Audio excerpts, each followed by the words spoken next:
Hi everyone, this is Bhargavi Prakash. Welcome to our channel Mind Your Science. हम पढ़ रहे थे साथ में कैपेसिटर और उसमें हम पढ़ चुके हैं अब तक कैपेसिटर क्या होता है। पैरेलल प्लेट कैपेसिटर हमने पढ़ा, फिर हमने कल किया था ग्रुपिंग ऑफ कैपेसिटर्स। आज का जो हमारा टॉपिक है उसका नाम है energy stored in a capacitor. मैंने आपको क्या बताया था कैपेसिटर की डेफिनेशन, वो डिवाइस जो क्या करता है चार्ज को स्टोर करके रखता है। तो इस केस में चार्ज स्टोर करने का मतलब क्या है, किसी तरह से हम क्या कर रहे हैं, एक फॉर्म ऑफ एनर्जी तो स्टोर कर रहे हैं ना। तो इस कंसेप्ट को समझते हैं। पहले कैपेसिटर बना लें। ये था हमारा कैपेसिटर, एक साइड पॉजिटिव चार्ज, यहाँ पॉजिटिव टर्मिनल और बैटरी से ही कनेक्टेड था। इधर क्या होता है, उतना ही नेगेटिव चार्ज, और इसी की हम क्या कर देते हैं, अर्थिंग कर देते हैं। क्लियर है? ये हमने क्या बना लिया, हमारा पैरेलल प्लेट कैपेसिटर बना लिया। अब इसमें देखो क्या लिखा है, work has to be done to store the charges in a capacitor.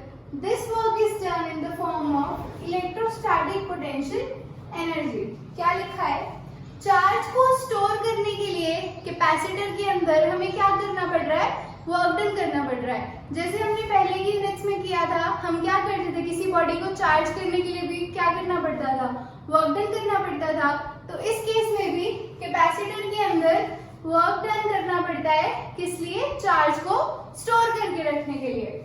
Second line क्या लिखी है, ये जो वर्क डन है ये किसकी फॉर्म में है, इलेक्ट्रोस्टैटिक पोटेंशियल एनर्जी की फॉर्म में। अब इसको ध्यान से समझना, इसमें पोटेंशियल एनर्जी का कंसेप्ट क्यों आया और कैसे आया। आप लोगों ने बचपन में स्लाइड पे चढ़े होंगे, यहाँ क्या होता था, सीढ़ियां होती थी, है ना, और इस साइड क्या होता था, हमारी स्लाइड होती थी, जिससे आप चढ़ के ऐसे नीचे चले जाते थे स्लाइड होके। तो क्या होता था, जब आप चढ़ते थे, मतलब एक स्टेप चढ़े, फिर दूसरा स्टेप, तीसरा स्टेप, चौथा स्टेप, फिर चढ़ के आप फाइनली कहाँ पहुंच जाते थे, यहाँ पहुंच जाते थे। तो क्या होता था, आपको क्या करना पड़ता था, वर्क डन करना पड़ता था, यहाँ से चढ़ के यहाँ तक पहुंचने के लिए क्या करना पड़ता था, कुछ वर्क करना पड़ता था। चलने के लिए हम कुछ ना कुछ एनर्जी यूज करते हैं, वही एनर्जी क्या होती है, हमारा वर्क डन होता है। ये बात हमेशा याद रखना, जहाँ एनर्जी है वहां वर्क डन होगा, और जहाँ वर्क डन हो रहा है वहां कुछ ना कुछ एनर्जी से रिलेटेड टर्म जरूर आएगी। इसके बाद क्या होता था, आप यहाँ बैठ जाते थे, फिर क्या होता था, ऐसे खुद नीचे आ जाते थे। तो जब आप इस टॉप मोस्ट पोजिशन पे थे, मतलब अगर ये हमारा ग्राउंड है, तो आप क्या होता था, ग्राउंड से आप क्या हो, कुछ ना कुछ हाइट पे हो। तो हाइट पे होने की वजह से कौन सी एनर्जी होती है, पोटेंशियल एनर्जी होती है। और जब आप नीचे आते हो तब कौन सी एनर्जी स्टोर होती है, काइनेटिक एनर्जी होती है। ध्यान से समझो इसे। जब आपने वर्क डन किया, वर्क डन करने के बाद क्या हुआ, आप ऊपर पहुंच गए। तो जो आपने वर्क डन किया उसमें से जो आपको एनर्जी लगी वो किस फॉर्म में स्टोर हो गई, पोटेंशियल एनर्जी के फॉर्म में स्टोर हो गई। समझ आया? आप मतलब चढ़ के गए, यहाँ पहुंचे, कुछ हाइट पे थे आप ग्राउंड से, तो हाइट क्या है, एक पोजीशन है, और पोजीशन की वजह से कौन सी एनर्जी स्टोर होती है, पोटेंशियल एनर्जी स्टोर होती है। यानी कि वर्क डन किसकी फॉर्म में है, पोटेंशियल एनर्जी की फॉर्म में है। तो इसमें भी वही लिखा है कि इस केस में भी वर्क डन किस फॉर्म में हो रहा है, पोटेंशियल एनर्जी की फॉर्म में हो रहा है। ये मैं आपको बस इतना प्रूव करके बता रही हूँ कि ये जो हमने लिखा हुआ है कि work done is in the form of electrostatic potential energy, तो इसमें पोटेंशियल एनर्जी कहाँ से आई और क्यों आई। क्लियर है ये वाला कंसेप्ट? इसमें आपको बस ये समझना है कि वर्क डन किस फॉर्म में स्टोर हो रहा है, पोटेंशियल एनर्जी की फॉर्म में स्टोर हो रहा है, और ऐसा होता भी है। और अगर आपको थोड़ा और सिंपल एग्जांपल सोचना है, अगर मैं आपको कहूँ कि थर्ड या फोर्थ स्टेप से जंप कर दो, तो क्या होगा, ज्यादा चोट नहीं लगेगी। बट मैं आपको कहूँगी जाके सीधा 5th फ्लोर पे जाओ और 5th फ्लोर से क्या कर दो, जंप कर दो, तो ज्यादा चोट लगेगी। क्यों? क्योंकि पोटेंशियल एनर्जी ज्यादा है आपके अंदर, और जब आप जंप करोगे तो काइनेटिक एनर्जी भी ऑब्वियसली ज्यादा होगी। किस वजह से, हाइट की वजह से। तो इस केस में वापस आते हैं, समझते हैं क्या होता है। इसकी मान लो जो कैपेसिटी है, मान लो C है, जो चार्ज है इनिशियली, ये जो चार्ज है इसमें मान लो ये कितना है, +Q है, और क्या होगा, कुछ पोटेंशियल भी होगा। तो पोटेंशियल मान लो कितना है, V है। क्लियर है इतनी बात? और इनका डी है। डी दूरी पे ये दोनों प्लेट्स हमने यहाँ रखी हुई है। अब देखो सी का फॉर्मूला क्या होता है, क्यू। हमें क्या करना है, हमें क्या निकालना है, वर्क डन निकालना है। तो फिजिक्स में हम हमेशा क्या करते हैं, स्मॉल वर्क डन निकालते हैं, है ना। हम हमेशा क्या करते हैं, स्मॉल चीज को निकालते हैं और फिर उसे क्या कर देते हैं, इंटीग्रेट कर देते हैं। इस केस में भी वही करेंगे। तो वर्क डन किसकी फॉर्म में हो रहा है, चार्ज स्टोर करने की फॉर्म में। तो मान लो हमने क्या किया, स्मॉल चार्ज डी क्यू इस बॉडी को दिया, मतलब इस कैपेसिटर में डाला। तो वर्क डन का फॉर्मूला क्या हो जाएगा, पोटेंशियल का फॉर्मूला याद है, सबसे पहले लेक्चर में किया था हमने। Work done upon the test charge divided by the test charge, यही फॉर्मूला पढ़ा था हमने। V is equal to W upon Q। यहाँ से W कितना आ जाएगा, V इंटू में Q आ जाएगा। अगर स्मॉल की नहीं निकालना है तो dW कितना बन जाएगा, V इंटू में dQ। तो इसका मतलब स्मॉल वर्क डन कितना है हमारा, dW is equal to V into में dQ। इसे मान लो हमारी इक्वेशन 1। अब यहाँ से V की वैल्यू निकाल सकते हो, क्या आ जाएगी, V is equal to Q divided by C। यहाँ से V की वैल्यू निकालोगे, V इधर जाएगा, C नीचे आ जाएगा। तो V कितना आ रहा है, Q डिवाइडेड बाय C आ रहा है। तो dW क्या आ जाएगा, V की वैल्यू पुट करो, Q divided by C into में dQ। अच्छा पता है यहाँ पे Q सब्स्टिट्यूट किया है, देखो इसमें जो हमारे पास D वाली टर्म है ना, ये Q की फॉर्म में है। तो आप V को इंटीग्रेट नहीं कर सकते, आपको यहाँ पे dQ के साथ Q वाली टर्म चाहिए, तभी इसका क्या होगा, इंटीग्रेशन होगा। इसलिए हमने क्या किया, V को Q की टर्म्स में लिख दिया। क्लियर है। अब क्या करेंगे, टोटल वर्क डन निकाल लेंगे। कैसे निकालेंगे, इंटीग्रेट कर देंगे। dW कहां से होगा, 0 से कैपिटल W तक is equal to 1 upon C क्या है, कांस्टेंट रहेगा, इसे बाहर निकाल लो, Q और dQ। लिमिट्स क्या है, 0 से कैपिटल Q मेरा क्या है, टोटल चार्ज, और कैपिटल W क्या है, टोटल वर्क डन है। यहाँ पे सॉल्व कर रही हूँ इसको। dW की इंटीग्रेशन क्या होगी, W होगी, 0 से W, और ये क्या हो जाएगा, 1 upon C as it is. Q की इंटीग्रेशन क्या होती है, x dx की इंटीग्रेशन क्या होती है, x raised to power 1 plus 1 upon 1 plus 1। तो क्या हो जाएगा, x का स्क्वायर डिवाइडेड बाय 2। ये किसका फॉर्मूला है, इंटीग्रेशन ऑफ x dx का। यहाँ पे भी क्या बन रहा है, x dx की टर्म है, तो ये क्या बन जाएगा, q स्क्वायर डिवाइडेड बाय 2 बन जाएगा। इंटीग्रेशन लिमिट्स क्या है, 0 से कैपिटल Q, ठीक है। ये कितना बन जाएगा, W minus 0 is equal to 1 upon C। ये क्या बन जाएगा, Q स्क्वायर अपॉन 2 माइनस 0।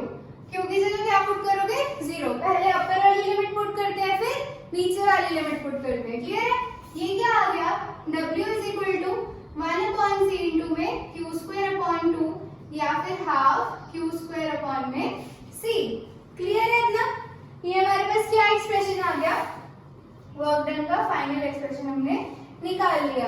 अब ये जो फॉर्मूला है ना, इसे हम 3 तरह से लिख सकते हैं, वो देखते हैं कैसे लिख सकते हैं। क्या लिखा है यहाँ मैंने, ये हमारे पास निकल के आ गई थी final equation, W is equal to half Q square divided by C। फिर मैंने क्या बोला था, ये वर्क डन क्या है, किसकी फॉर्म में, इलेक्ट्रोस्टैटिक पोटेंशियल एनर्जी की फॉर्म में है। तो हम क्या लिखेंगे, एज इलेक्ट्रोस्टैटिक फोर्स क्या है, कंजर्वेटिव है। तो जो वर्क डन है वो किस फॉर्म में स्टोर हो जाएगा, पोटेंशियल एनर्जी की फॉर्म में स्टोर हो जाएगा, जिसे हम किसे डिनोट करते हैं, U से डिनोट करते हैं। यानी कि U is equal to W is equal to half Q square upon C। अब जो मैंने स्लाइड वाला एग्जांपल दिया था उसमें भी यही हो रहा था, जो हमने वर्क डन किया ऊपर चढ़ने के लिए वो किस फॉर्म में स्टोर हुआ था, पोटेंशियल एनर्जी की फॉर्म में। इसमें भी क्या हो रहा है, work done is stored in the form of potential energy of the capacitor. अब इसे किसी और फॉर्म में लिखना हो तो कैसे लिखोगे, क्या पढ़ा था हमने, C is equal to Q upon V। यहाँ से अगर हम Q निकाले तो क्या आ जाएगा, C इंटू V, यही आएगा। C क्या होता है, Q डिवाइडेड बाय V। तो Q को क्या लिख सकते हो, CV लिख सकते हो, इसमें पुट करो तो क्या आएगा, हाफ CV का square, C square V square upon में C। एक C से एक C क्या हो जाएगा, कैंसिल, तो क्या आ जाएगा, हाफ CV स्क्वायर। किसका फॉर्मूला है ये भी वर्क डन का फॉर्मूला है या फिर पोटेंशियल एनर्जी का फॉर्मूला है। तो एक ये फॉर्मूला हो गया, ये दूसरा फॉर्मूला हो गया। अब इसका एक तीसरा फॉर्मूला भी बनता है, CV क्या होता है? Q के इक्वल होता है। तो यहाँ वापस से Q पुट करोगे तो क्या बनेगा? U को कैसे लिख सकते हो? Half C V into V। Half C V को 2 बार लिख दिया मैंने, V स्क्वायर ही बनेगा। अब ये जो CV है ये क्या है? Q है। तो U क्या बन गया? Half Q into V। ये मेरी आ गई थर्ड इक्वेशन। तो आपको क्वेश्चन में जिस टर्म्स में हमारे पास क्या है, गिवन क्वांटिटीज है, उस टर्म के हिसाब से हम क्या कर सकते हैं, आंसर निकाल सकते हैं। अगर आपके पास चार्ज है और कैपेसिटी है तो ये वाला लगा दो, अगर आपके पास C और V है तो ये लगा दो, और Q और V की टर्म्स में है तो फिर ये वाला फॉर्मूला लगा दो। तो ये 3 फॉर्मूले हैं और आपको तीनों के 3 क्या करने हैं, याद करने हैं। तो ये था हमारा टॉपिक, क्या था?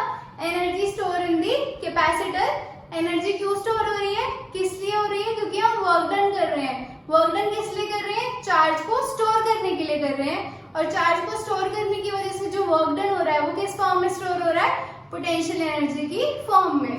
तो ये है हमारा फाइनल रिजल्ट। 3 इक्वेशंस हम लोगों ने निकालनी है, ये आपको तीनों की 3 याद करनी है न्यूमेरिकल्स के लिए। क्लियर है? अगला टॉपिक करें। कल हमने टॉपिक किया था ग्रुपिंग ऑफ कैपेसिटर्स का। पहली ग्रुपिंग कौन सी थी? सीरीज वाली, और दूसरी कौन सी थी? पैरेलल कॉम्बिनेशन वाली। तो इसमें भी क्या होगा, अगर हमारे जो कैपेसिटर्स हैं सीरीज में लगे हुए हैं, मतलब कैसे, इस तरह से लगे हुए हैं, तो हमें क्या करना है? टोटल एनर्जी स्टोर निकालनी है। टोटल करने के लिए हमेशा क्या करते हैं? ऐड कर देते हैं। तो इस केस में क्या कांस्टेंट रहता है? चार्ज हमारा क्या रहता है? सेम रहता है। क्या डिफरेंट होता है इस केस में? पोटेंशियल अलग अलग होता है। चार्ज सब में से सेम फ्लो करता है। क्या फॉर्मूला पढ़े अभी अभी हमने? U is equal to half Q square upon में C, यही पढ़ा है। तो यहाँ C की जगह क्या कर दोगे? CS कर दोगे। CS क्या है? इक्विवेलेंट कैपेसिटेंस है, किसके लिए? सीरीज कॉम्बिनेशन के लिए। क्या है ये? Equivalent capacitance for series combination. Series का फॉर्मूला क्या होता है? हाफ Q स्क्वायर को बाहर निकाल दो तो क्या फॉर्मूला बनेगा हमारे पास? क्या बचा? 1/CS बचा। हाफ Q स्क्वायर बाहर निकाल लिया और 1/CS अलग से लिख दिया। 1/CS का फॉर्मूला कल कर चुके हैं, क्या था? 1/C1 plus 1/C2 plus 1/C3 and so on. जितने कैपेसिटर्स हैं उतनी उनकी क्या हो जाएंगी? कैपेसिटेंसेस ऐड हो जाएंगी। ठीक है, क्लियर है? यही है हमारा फॉर्मूला एनर्जी स्टोर के लिए। तो इसके बाद क्या है? पैरेलल कॉम्बिनेशन है। इसमें कैसा होता है? ऐसे लगे होते हैं, ठीक है, और फिर ये आगे कनेक्टेड होते हैं। क्या फॉर्मूला पढ़ा है हमने? हाफ CV स्क्वायर पढ़ा है। अब ध्यान से देखो, इसमें क्या था? चार्ज सेम था, इसमें क्या था? पोटेंशियल सेम था। तो इसमें हम चार्ज वाला फॉर्मूला नहीं यूज करेंगे, हम कौन सा फॉर्मूला यूज करेंगे? पोटेंशियल वाला। क्यों? क्योंकि वो क्या है? सेम है। तो पैरेलल के लिए क्या कर दोगे? CP कर दोगे। ये क्या बनेगा? हाफ V स्क्वायर बाहर निकाल दो इनटू में CP, क्या बन जाएगा? Half V square C1 plus C2 plus C3 plus and so on. Clear है?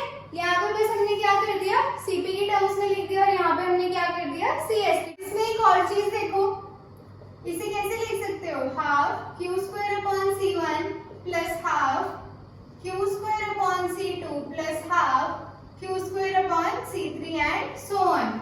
ये किसका फॉर्मूला बन रहा है? Half Q square upon C किसका फॉर्मूला है? U का है। ये फर्स्ट कैपेसिटर के लिए U1 plus U2 plus U3 and so on. इसका मतलब क्या हुआ? सीरीज के केस में हमारे पास क्या बनकर आ रहा है? Total energy U1 plus U2 plus U3 and so on. यानी कि हम क्या कर सकते हैं? सिंपली हर एक कैपेसिटर की एनर्जी का इंडिविजुअल सम निकाल के भी उन्हें क्या कर सकते हैं? ऐड कर सकते हैं। इसमें भी देखो क्या बनेगा? Half C1V square plus half C2V square plus half C3V square and so on. ये किसका फॉर्मूला बन रहा है? Half CV square U1 plus U2 plus U3 and so on. इसका मतलब क्या हुआ?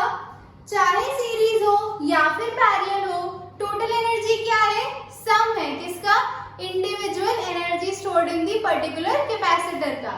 यानी कि इस कैपेसिटर की एनर्जी प्लस इसकी और एंड सो ऑन। इसमें भी इसकी और जितने भी कैपेसिटर्स हैं, अगर हम उनकी टोटल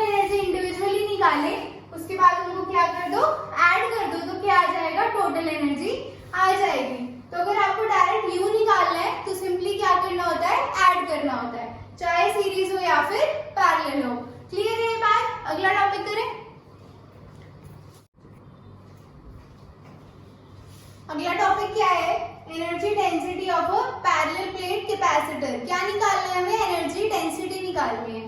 तो समझो एनर्जी डेंसिटी है क्या।